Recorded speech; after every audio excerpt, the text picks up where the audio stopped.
Assalamualaikum warahmatullahi wabarakatuh. Alhamdulillah. Alhamdulillahillazi amarna bil ittihadi wal i'tisami bihablillahil matin. Ashhadu an la ilaha illallah wahdahu la syarika lahu iyyahu na'budu wa iyyahu nasta'in. Wa ashhadu anna sayyidana Muhammadan abduhu wa rasuluhu al-mab'usu rahmatan lil alamin. Allahumma salli wa sallim wa karrim wa azzim ala sayyidina Muhammadin khatamil anbiya'i wal mursalin wa ala alihi wa ashabihi wat tabi'ina bi ihsanin ila yaumiddin.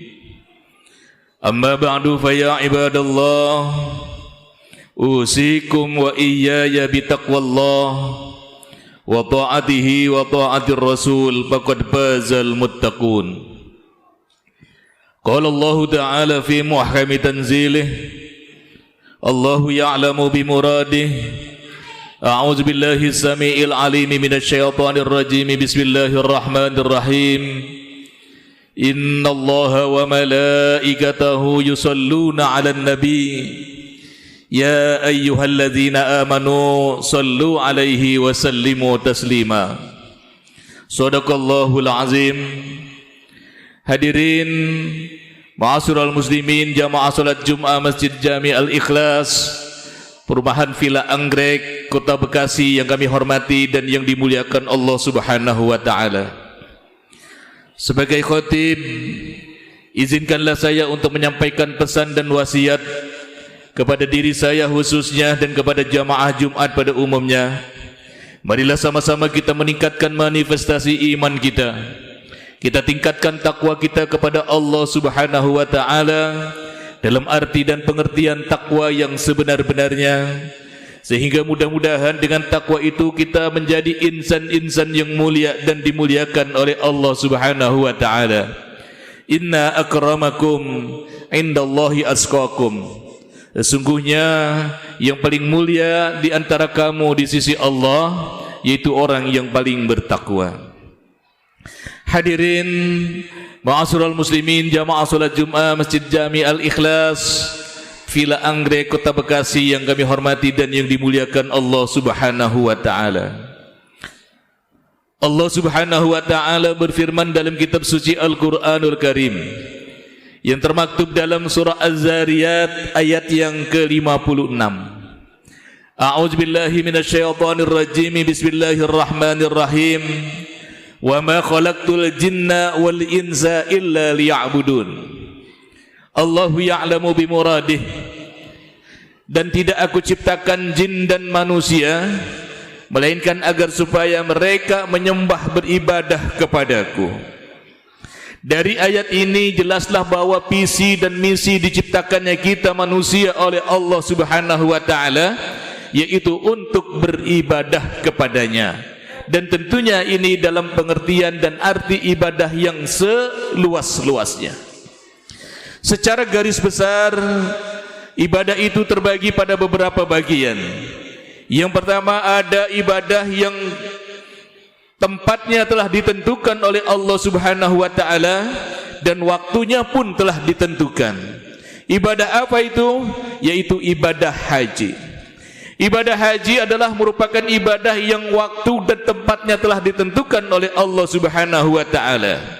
Tempat melaksanakan ibadah haji kita maklum yaitu di kota Mekkah Al-Mukarramah dan Madinah Al-Munawwarah. Tidak boleh kita melaksanakan ibadah haji ke Amerika, ke Eropa umpamanya. Tidak sah kita berangkat pergi haji menunaikan ibadah haji ke Malaysia, ke Singapura ataupun ke negeri Cina. Ibadah haji bisa dikatakan sah dan boleh manakala dilaksanakan di kota Mekkah Al-Mukarramah dan Madinah Al-Munawwarah. Dan waktunya pun telah ditentukan oleh Allah Subhanahu wa taala. Sebagaimana Allah jelaskan dalam Al-Qur'anul Karim surah Al-Baqarah ayat 197, Al-Hajju ashhurum ma'lumat. Ibadah haji adalah ibadah yang ditentukan pada bulan-bulan yang telah ditentukan, yaitu pada bulan Dzulhijjah atau pada bulan haji, masyarakat pada umumnya menyebutnya. Kemudian yang kedua, ada ibadah yang waktunya tidak ditentukan, akan tetapi tempatnya telah ditentukan oleh Allah Subhanahu wa taala. Ibadah apa itu namanya? Yaitu ibadah umrah. Ibadah umrah tidak ditentukan waktunya, kapan saja, pada bulan apa saja boleh kita melaksanakan umrah. Pada bulan Muharram, bulan Safar, bulan Rabiul Awal, Rabiul Akhir, boleh kita melaksanakan ibadah umrah. Pada bulan Jumadil Ula, Jumadil Tsani, Rajab, Sa'ban, silakan saja kalau kita mau melaksanakan ibadah umrah. Pada bulan Ramadan, afdal kita melaksanakan umrah. Sehingga kata Nabi, barang siapa yang melaksanakan umrah pada bulan Ramadan, sama halnya dia telah melaksanakan ibadah haji bersamaku. Pada bulan Dzulhijjah, pada bulan Syawal, pada bulan Dzulqa'dah dan bulan Dzulhijjah, silahkan saja boleh kita melaksanakan umrah. Bulan apa saja, waktunya tidak ditentukan. Akan tetapi tempatnya telah ditentukan oleh Allah Subhanahu wa taala, yaitu di Makkah Al-Mukarramah dan Madinah Al-Munawwarah. Kalau kita berangkat pergi ke Amerika, ke Eropa, itu namanya kita bertamasya, bukan umrah. Kalau kita pergi ke India, ke Malaysia, ke Singapura ataupun tempat-tempat yang lain, itu namanya kita berwisata, bukan umrah. Karenanya kurang pantas dan kurang pas kalau umrah disebut wisata. Baik itu disebutan wisata religi, wisata bakti ataupun wisata-wisata yang lainnya. Karena umrah itu adalah ibadah. Umrah bukanlah wisata, umrah bukanlah tamasya, akan tetapi umrah adalah ibadah kepada Allah Subhanahu wa taala. Hadirin ma'asyiral muslimin, jamaah salat Jumat Masjid Jami Al-Ikhlas, Villa Anggrek, Kota Bekasi yang kami hormati dan yang dimuliakan Allah Subhanahu wa taala. Kemudian yang ketiga, ada ibadah yang waktunya telah ditentukan oleh Allah Subhanahu wa taala, akan tetapi tempatnya tidak ditentukan. Ibadah apa itu? Seperti ibadah salat dan ibadah puasa. Ibadah salat telah ditentukan oleh Allah Subhanahu wa taala waktunya, sebagaimana Allah tegaskan dalam Al-Qur'an surah An-Nisa ayat 103. Allah Subhanahu wa taala berfirman, a'udzubillahi minasyaitonir rajim, innas salata kanat 'alal mu'minina kitaban mauquta. Sesungguhnya salat itu diwajibkan dan diperdukan pada waktu-waktu yang telah ditentukan. Adapun tempat salat tidak ditentukan. Di mana saja boleh kita melaksanakan ibadah salat. Di masjid afdal kita melaksanakan ibadah salat. Di musola-musola, di madrasah-madrasah, di rumah-rumah, silahkan saja kita melaksanakan ibadah salat. Di daratan, di lautan, di pegunungan, di perkampungan, di perkotaan, silahkan saja, hai suma kunta, di mana saja kamu berada, selama tempat itu suci daripada najis. Baik itu najis mukhaffafah, najis yang ringan atau najis yang enteng, najis mutawassithah, najis yang sedang dan pertengahan, ataupun najis mughallazah, najis yang berat ataupun yang besar. Ibadah puasa pun demikian, tempatnya tidak ditentukan, akan tetapi waktunya ditentukan oleh Allah Subhanahu wa taala, yaitu ayyamam ma'dudat, pada waktu-waktu yang ditentukan, min tulu'il fajri ila ghurubis syamsi, sejak terbitnya fajar sampai dengan terbenamnya matahari. Akan tetapi ada ibadah yang waktunya tidak ditentukan dan tempatnya pun tidak ditentukan. Ibadah yang sangat istimewa, ibadah yang sangat mulia, ibadah yang pasti diterima. Meskipun dia tidak menghadap kiblat, meskipun dia tidak suci, tidak berwudu, bahkan orang yang berhadas sekalipun, haid hadas besar maupun hadas kecil, orang yang sedang menstruasi atau haid, orang yang pasca melahirkan atau nifas, boleh melaksanakan ibadah ini. Apa itu? Yaitu ibadah membaca solawat kepada baginda Nabi besar Muhammad sallallahu alaihi wasallam. Membaca solawat adalah merupakan ibadah yang paling istimewa. Membaca solawat adalah merupakan ibadah yang sangat mulia dan pasti diterima oleh Allah Subhanahu wa ta'ala. Kenapa membaca solawat kepada Nabi begitu mulia, begitu istimewa? Karena ketika Allah Subhanahu wa ta'ala perintahkan kepada hambanya untuk melaksanakan salat dan menunaikan zakat, aqimus shalah wa atuz zakah, dirikanlah salat dan tunaikanlah zakat. Tidak ada satu keterangan ayat pun atau hadis Nabi atau makalah Arab ataupun qiyas yang menerangkan bahwa Allah dan para malaikat juga melaksanakan solat dan menunaikan zakat. Ketika Allah Subhanahu wa ta'ala perintahkan kepada umat atau kepada hambanya yang beriman untuk melaksanakan ibadah puasa, ya ayyuhallazina amanu kutiba alaikumusiyam, wahai orang-orang yang beriman, diwajibkan atas kamu berpuasa. Tidak ada satu keterangan ayat Al-Quran pun, tidak ada satu keterangan hadis pun, ijma ulama, qiyas yang mengatakan bahwa Allah dan para malaikat juga melaksanakan ibadah puasa. Dan ketika Allah Subhanahu wa ta'ala memerintahkan untuk menyempurnakan ibadah haji dan umrah, di mana Allah Subhanahu wa ta'ala berfirman, wa atimmul hajja wal umrata lillah, sempurnakanlah ibadah haji kalian dan umrah kalian. Tidak ada satu perintah pun, satu ayat pun, satu hadis pun yang menerangkan bahwa Allah dan para malaikat juga melaksanakan ibadah haji dan umrah. Akan tetapi ketika Allah Subhanahu wa ta'ala perintahkan kepada hambanya yang beriman untuk bersolawat kepada Nabi, maka perintah ini diawali dan dimulai dengan keterangan dan pernyataan bahwa Allah dan para malaikat bersolawat kepada Nabi. Hal ini telah Allah tegaskan dalam Al-Quranul Karim surah Al-Ahzab ayat 56. A'udzubillahi minasyaitonir rajim. Bismillahirrahmanirrahim. Innallaha wa malaikatahu yusholluna 'alan nabi. Sesungguhnya Allah dan para malaikat bersolawat kepada Nabi. Ya ayyuhallazina amanu sallu alaihi wa sallimu taslima. Wahai orang-orang yang beriman, bersolawatlah kalian kepada Nabi dan ucapkanlah salam dan penghormatan. Sungguh membaca solawat adalah merupakan ibadah yang istimewa dan sangat berharga serta sangat dihargai oleh Allah Subhanahu wa ta'ala. Sungguh banyak fadilah-fadilah, keutamaan-keutamaan dan keuntungan-keuntungan yang diperoleh oleh orang yang gemar baca solawat dan banyak baca solawat kepada Nabi.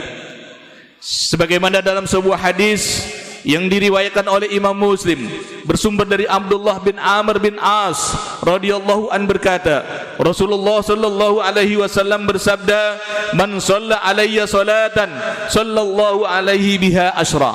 Barang siapa yang bersolawat kepadaku, kata Nabi, satu kali, niscaya Allah akan mencurahkan rahmatnya 10 kali lipat dari solawat yang satu kali tersebut. Dalam riwayat lain, Rasulullah sallallahu alaihi wasallam bersabda, man shalla alayya salatan wahidan, barang siapa yang bersolawat kepadaku satu kali solawat, sallallahu alaihi wasallam biha asyra, niscaya Allah akan memberikan solawat, memberikan rahmat 10 rahmat. Wa kafarallahu biha asyara sayyiatin, dan Allah akan ampunkan 10 kesalahan. Wa rafa'allahu biha asyara darajatin, dan Allah akan angkat 10 derajat. Jadi satu kali kita sholawat 30 keuntungan yang akan kita peroleh dan akan kita dapat. 10 Allah akan berikan rahmat. 10 Allah akan hapuskan segala dosa dan kesalahan kita. 10 Allah akan angkat derajat kita. Dan masih banyak lagi fadilah-fadilah, keutamaan-keutamaan orang yang gemar dan banyak baca sholawat kepada Nabi besar Muhammad sallallahu alaihi wasallam yang tidak akan cukup waktu untuk kita uraikan pada kesempatan Jumat kali ini. Semoga Allah Subhanahu wa taala senantiasa melimpahkan rahmat, taufik dan hidayah kepada kita sekalian, memberikan kekuatan iman dan Islam kepada kita sekalian, kekuatan lahir dan batin, sehingga kita Allah tolong untuk senantiasa berzikir kepadanya dan bersolawat kepada Nabi besar Muhammad sallallahu alaihi wasallam. Baik itu dengan solawat yang panjang ataupun yang pendek, silahkan. Mau pakai Sayyidina boleh, enggak pakai Sayyidina juga enggak apa-apa. Setidak-tidaknya kita bersolawat Allahumma salli ala Sayyidina Muhammad wa ala ali Sayyidina Muhammad, atau sallallahu ala Muhammad sallallahu alaihi wasallam, atau solawat apa saja yang kita mampu dan kita mau. Sehingga dengan demikian mudah-mudahan kita termasuk orang-orang yang dekat kepada Nabi Muhammad di hari kiamat, mendapat pertolongan dan mendapat syafaat di hari kiamat. Karena kata Nabi dalam sebuah hadisnya, aulan nasibi yaumal qiyamati aksurhum alaihi salawat, yaitu orang-orang yang paling dekat, manusia yang paling dekat padaku nanti pada hari kiamat, kata Nabi, yaitu orang yang paling banyak membaca solawat kepadaku. Rawahu Tirmizi wa qala hadisun hasan. Hadis ini diriwayatkan oleh Imam Tirmizi dan dikatakan hadis ini hadis hasan an Ibnu Mas'udin yang bersumber dari Abdullah bin Mas'ud. Allahumma salli ala Sayyidina Muhammad wa ala ali Sayyidina Muhammad kama sallaita ala Sayyidina Ibrahim wa ala ali Sayyidina Ibrahim wa barik ala Sayyidina Muhammad wa ala ali Sayyidina Muhammad kama barakta ala Sayyidina Ibrahim wa ala ali Sayyidina Ibrahim fil alamin innaka Hamidum Majid. Barakallahu li wa lakum fil Qur'anil azim wa nafa'ni wa iyyakum bima fihi minal ayati waz zikril hakim wa taqabbala minni wa minkum tilawatahu innahu huwas samiul alim. Aqulu qawli hadza wa astaghfirullahal azim li wa lakum wa lisairil muslimina wal muslimat wal mu'minina wal mu'minat fastaghfiruhu innahu huwal ghafurur rahim. Alhamdulillah Alhamdulillah hamdan katsiran kama amar. Asyhadu an la ilaha illallah wahdahu la syarika lahu irghaman liman jahada bihi wa kabar. Wa asyhadu anna sayyidana Muhammadan abduhu wa rasuluhu sayyidul khalaiqi wal bashar. Allahumma salli wa sallim ala Sayyidina Muhammadin al-Mukhtar wa alihi al-Athhar wa ashabihi al-akhyar adada ni'amillahi wa ifdalih.